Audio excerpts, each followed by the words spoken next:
2013, he joined Sheila Skolnick as partner in the Business Doctors. He uses his extensive media experience coupled with his unique and very successful sales techniques and style to have something extraordinary to offer when consulting about media sales and closing the sales. And now I'd like to introduce Michael DeGudas.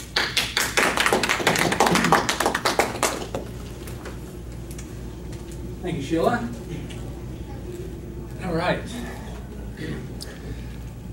The art of the close. That's the topic today. And you didn't really think of it as an art, did you? An art form. But it's so important. It's so important to everything in life. It's not just about sales. It's about interpersonal communications between your wife and you. I mean, how many times have you tried to sell an idea to her? Or selling to your children about an idea of doing something over something else. Or selling to a vendor, trying to get them to be your vendor and doing different things. So it's not only just selling a product per se. It's like when I try to convince my wife that we should watch The Mets as opposed to The Good Wife. And by the way, The Good Wife is a really great show. I don't lose that argument too well. But anyway, moving right along. Closing is a crucial part of the sale. It's the most crucial part of the sale. So many people do not close well. How many people here would say they're good closers? Look at you. All of you are all good closers. I knew you'd be a good closer, right? Kenny's probably a dynamite closer. But closing is more than just that. It's like I said, it's for everything that you do in life. There's three parts to a close. One is the knowledge of the customer. One is the actual knowledge that you have in your brain and in your atmosphere that you have at your office and all your products and services that you offer. And the third part is the actual close itself. And we'll talk about that in a few minutes. Let's talk about the knowledge of the customer. I think it's probably the most important thing. Knowing your customer and knowing what their needs are. Because if you know what their needs are and what their hot buttons are, then 9 out of 10 times you're going to make that sale. You know, back when I had my production company, if I had a new account that I was trying to woo, I would take them out golfing. And not that I was a great golfer or anything, but I'd shot in the 90s, so I didn't embarrass myself out there. But I would take them out golfing, and in a 4.5-hour period, I would know everything about that customer. I'd know how he was when he was happy, how he was when he was frustrated, how he was when he was really angry and just about would throw his clubs in the lake because he missed some easy shot. You got to know that customer inside and out. I got to know so much about him, and after about 10 holes, I mean, what kind of other business experience can you have where somebody hugs you after 3 hours knowing them for just 3 hours because you made a putt or something like that? I believed in really getting to be almost friends with my customers. As a matter of fact, when I retired from my last job, I had 6 or 7 of my customers call me and say, like, who are we going to talk to? You know, we never get to talk to any of our vendors. You're fun to talk to. We have a ball. When we go to trade shows, we always have a lot of laughs. I'll be really frank with you. It was very difficult for them to say no to me. It was very difficult for them to turn me down because I was their friend. And I would say our prices of our goods were probably 10 to 15% higher than anybody else's, but I got the job anyway. And I really believed that them liking me was a good thing. But I got to know them. I got to really know them inside and out. And the other thing that you want to do is when you're meeting somebody for the first time especially, you got to be observant. Really be observant. For instance, you might say, I'll tell you what, we'll meet in your offices. And so when you go to their office, you might go on a plant tour, right? Or you might go on an office tour. So you got to watch him. You got to watch how he works with his employees. Do they like him? Is there a good atmosphere? in the office or in the plant. This is a kind of a long story, but it's a good one. I was shooting in Russia back in 1989. It was before the transition took place from the old Soviet Russia to the new Russia. And so I was meeting with the Minister of Education, who was authorizing us to go in there and shoot this film. And he assigned to me my assistant, which was a KGB guy, right? And this KGB guy was with us all the time. So we had this one shot that we had to take of this plant. They made asbestos. And the guy says, "Niet, no, shoot plant is very bad place. Cannot shoot plant." I said, I'm thinking back how he was with his boss, with the Minister of Education. And I remembered and I observed that he was afraid, really afraid. He was cowering. He was very subservient in his body language with him.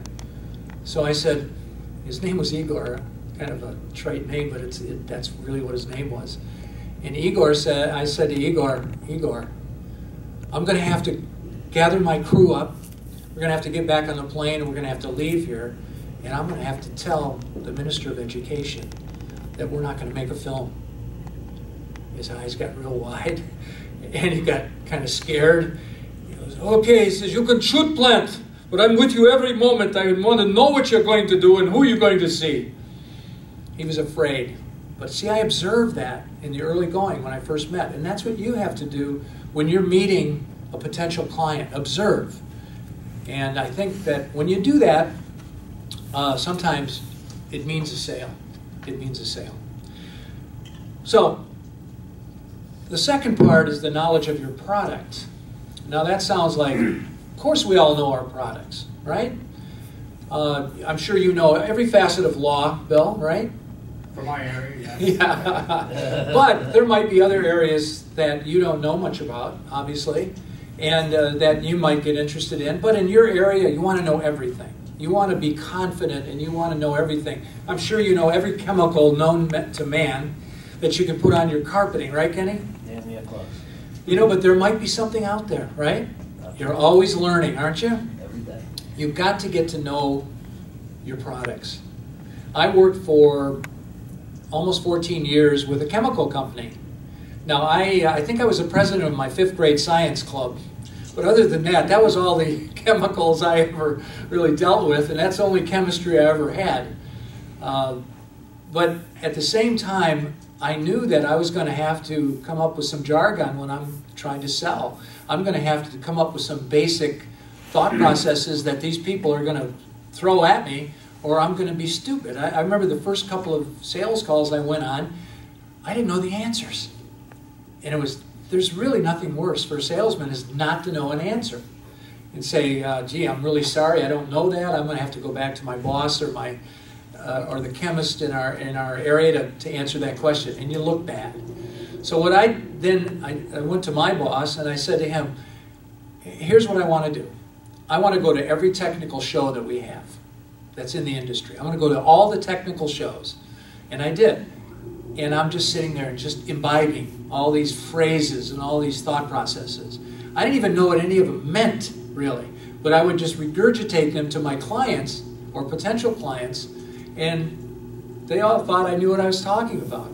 You know, and it wasn't that I didn't know what I was talking about, it's just that I finally knew the right words to say, and I knew enough to sell. You know, if it was a real technical thing, we would get further along in the process. But it was a thing where you can never really know too much about your product. The other thing is to be creative. You know, you might think, you know, what I've got is pat. You know, okay, I got a good thing going here. I got a great law practice. I've got a great accounting practice. But there might be some other things that you haven't thought of. There might be some other things that you just hasn't tricked you. So I used to go to trade shows a lot. And I wouldn't just stand behind the booth either. I would always take an hour off or 2 hours off, and I'd walk the show and I'd learn things. I remember one time I was walking the show and I saw this fella, and he had a spray starch. He was from a spray starch company. And he's spraying his trousers, and then he was ironing it and showing how it worked and all this sort of thing. It was a really nice product and all that. What was on it? No, it was on. It was on ironing board. It was a little hot, but you know. I looked at that and something in my brain just clicked. So when I got home, I got this guy's spray starch. I got it at the store. I took it back and I gave it to my chemist. And I said, we had this product that was a water-based product that made your trousers or your shirt waterproof, but it needed heat. So I said, mix this spray starch with our product, put it in a spray can, and then let's try it out. So the guy did it, right? It worked. And not only we had a perfectly starched pair of pants or shirt that was also waterproof. It was beautiful. So then I took it to the customer and I says, you know, I've got a great idea for your product. And to this day, actually within 7 months, we had our first order of over $300,000 worth of product. And to this day, they're still selling that product. And probably, I think they did well over $2 million last year, just selling that one product. And that all was just an idea. Just an idea. You're walking down a hallway in a trade show and you have an idea like that. So you can come up with things. You can be creative. You can't just sit on your laurels. Sometimes it's good to just think out of, I don't like the term out of the box, but for lack of a better term, think out of the box. Now, the third part of the close, obviously, is the close itself. Now, how many people, what percentage, there is actual percentage of salespeople that have a problem asking for the sale? What do you think it is? Probably 80%. 80%? Good answer. What do you think, Toronto? 60. 60, okay. 75%. 75% have a problem asking for the sale. It boggles my mind when I think about that. Why is that? Why is it? Afraid Justin, of rejection. what do you think? Worried about rejection. Yeah, it's rejection. Rejection. 100%, you know, that fear that they're going to get turned down. You're absolutely right. So there's a couple of different types of close to help with that. And one of it's called, what I call a soft close, where if you've got a customer that's sort of wishy-washy and they never want to, it never seems like they want to go to the close, what you do is you try to make it their idea. You know people like that, where they always want things to be their idea? So what you do is you sort of give the deal to them and let them come up with the idea that, hey, you know what, maybe we ought to buy your stuff. You can kind of turn it around on them. And it works.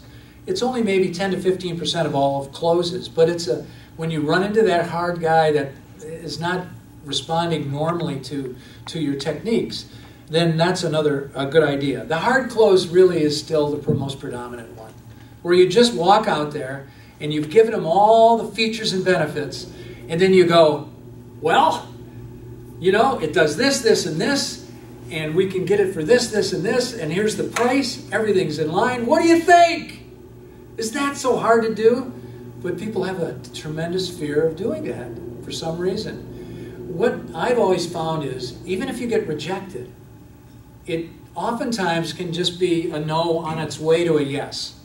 Because you just didn't present enough, or you missed out on some key thing that he wasn't looking at or she wasn't looking at. And so it's in sales, that hard close is still your best. Now, the third close, and really it's my favorite actually, is called the assumptive close. Now by that, right, the assumptive close is assuming that somebody's going to go with you. And it's a little nuance where you can be talking to the guy and you think you got him, right? You got him right here. You're ready to put him away. And so what you say is, so once we get that first order in, you know what? I'll tell you what. Why don't do you want us to ship A first or you want us to ship B first? Now the guy looks at you and he goes, you know, I think we'll ship A first. So what he's done is he's closed himself. You assume that the deal was done. And he agrees with you and you go on. Now he can turn you down there. And he can say, wait a minute, you know, we don't have a deal. And you haven't lost anything really. But it's kind of a nice technique. And a real nice technique. You know, I remember, and this is more of an interpersonal kind of thing, but about quite a while ago, I had this great date, right? It was an awesome date. we had been on the phone a few times, and then I had this great date, and it went really, really well. And I was out of state, and I flew back to Michigan. And I get home, and I have this. Somehow I had a picture that was taken of me, and I don't have that many good. I think this side's a pretty good side, but I don't have that many good pictures of myself. But it was a good little smiley picture of myself. And so what I did is I put it in a frame. I threw it in the mail to this girl, right? And 3 days later, I get a phone call. She goes, "What's this?" I said, "Well, what I was thinking is you could put this frame up next to your bed on your end table, right? And you could, in the morning when you wake up, you could look at this nice smiling face and feel a little warm and fuzzy. What do you think?" So that was 23 years ago, and she's my wife. So that was my best close of all. Thank you very much.